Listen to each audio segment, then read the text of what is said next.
Actually, two new Yamaha basses. This was the color prototype. It's basically a green Attitude bass, a normal one, but they wanted to check out this color, which is a beautiful, beautiful red, entitled Lava Red. That's what they ended up calling it. So that's going to be the new color for the Attitude bass. I think they're going to do another run of 100 or 200 in the original Seafoam green also, because we had a lot of requests for those. But we did a new Attitude. The difference, other than the color, is all silver soldered electronics. So it's more environmentally sound. European EU rules now are you can't use any lead. So, but that works to our advantage too, because sonically, silver soldered, it's the hi-fi way of going. So I wonder if after standing in front of an SVT for 40 years, if I'll be able to tell the difference between silver soldered and I don't think so, but other people may be able to.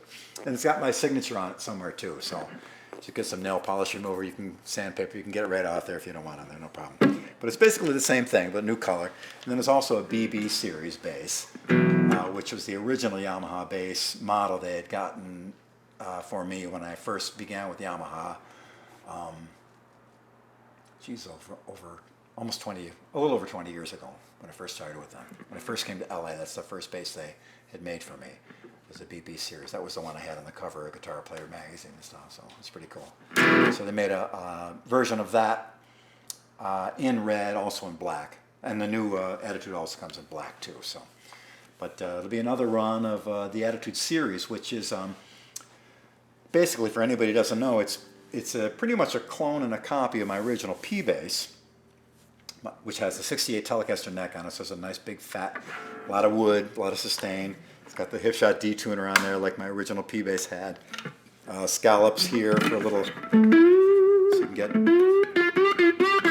get underneath that string when you really need that high note. The original P bass had this EBO pickup on here. It's a DiMarzio version of it now. A DiMarzio Willpower pickup here, dual output for 2 amps. You can mono it out too if you prefer both pickups through 1 amp. So it's basically that's what it does. A lot of people see the 2 bolts on the back and think, well, how could it hold it? But actually, there's more bolts in from the inside underneath this, so the neck to body joint is real solid. Anyway, on and on and on. All the features of the Yamaha.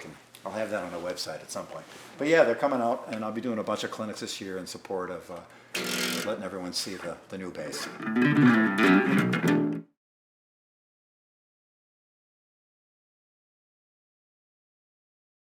A lot of songs on the Wife, the original old P bass. It's upstairs in my closet now, protected, put away. It's the standard by which all my other basses are judged, but it's beat up pretty bad. I wouldn't want to take it out and use it live again. But that bass was my main bass for just about everything, right up to Skyscraper, really the second Roth record. Though I used the pink Yamaha on the Eat 'em and Smile tour, the lion's share of it was on the P bass. So back in the day, we would usually have a set list of 40 or 50 songs with every band, and each year like 10 would drop and 10 more would be added on. But there were just hundreds. So I go back to the Talus guys in Buffalo, my old original band in Talus. We could sit down anywhere, go up on stage without any rehearsing or anything, and probably do 100 songs. Matter of fact, we played in Japan, original lineup, a few years ago. We got done. I told the guy at the Hard Rock Cafe, because it was an early show, an outdoor show early in the day, and we were done at like 6 o'clock.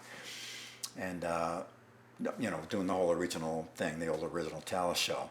And I told the guy at the Hard Rock Cafe, get a set of drums, a Marshall and a little bass amp, and we'll come back. And so we told the people at the show, we're going to play Hard Rock Cafe. So it was jam-packed. We could barely get in. We got up there.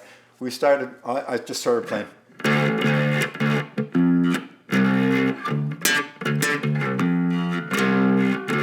We went right into Ohio by Crosby, Stills and Nash. Tin Soldiers and Nixon. We went right into full harmony.